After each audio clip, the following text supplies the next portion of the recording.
Previously, I had talked about weapon handling being one of the few things in the game that covers multiple stats, things such as accuracy, stability, reload speed, and so on. Today we will be talking about another jack of all trades known as hazard protection. Often, many of us scrap gear with hazard protection because the sacrifice was maybe just too much. At least that's what a lot of us would believe. However, I will briefly explain to you why that is very important that you keep hazard protection on your gear at times in certain builds. Hazard protection is a top tier component if you are looking into counter builds in PvP and in PvE. If you intend to participate in the new raid, hazard protection is going to be one of your best friends. I'm not asking you to spec out your entire gear for hazard protection because then that is going to be a real sacrifice, but it is a very solid foundation for survival builds and those of you who are trying to counter your opponent, especially once again in PvP. So what does hazard protection actually do? Hazard protection reduces the effect's duration and the damage you take from bleed, blind and deaf, burn, confuse, disrupt, ensnare, poison, and shock. This means that one item offers protection for 9 different forms of damage or effect, and the benefit that it gives is also duplicated across the board.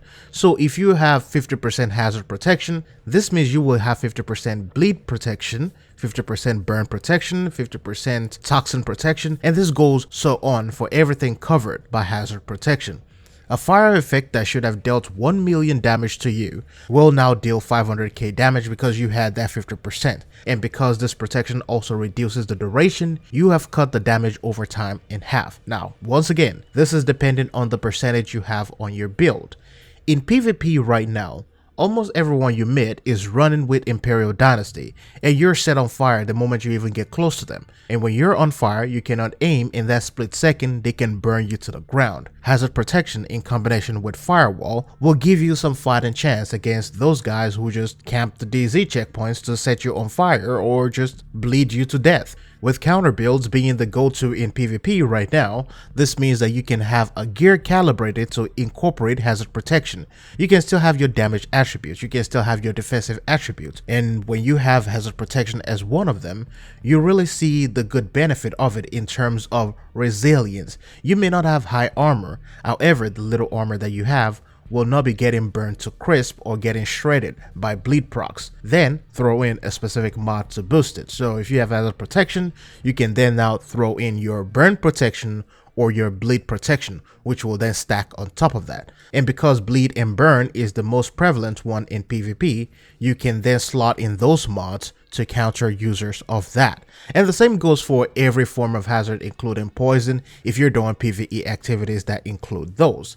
At the end of the manhunt, every participant will be given the EMP sticky bomb, and I can bet you one thing, people will be using this with its eye radius and duration in PvP. This means that a rogue or a shade agent can shut down your entire team at once, nullify your defender drones, nullify your shields and heals, and basically render you useless that you have to resort to your weapons. Having this protection on your build allows you the opportunity to leave certain doors open. And in the upcoming raid, there are going to be numerous amount of bleed and burn damage coming from bosses.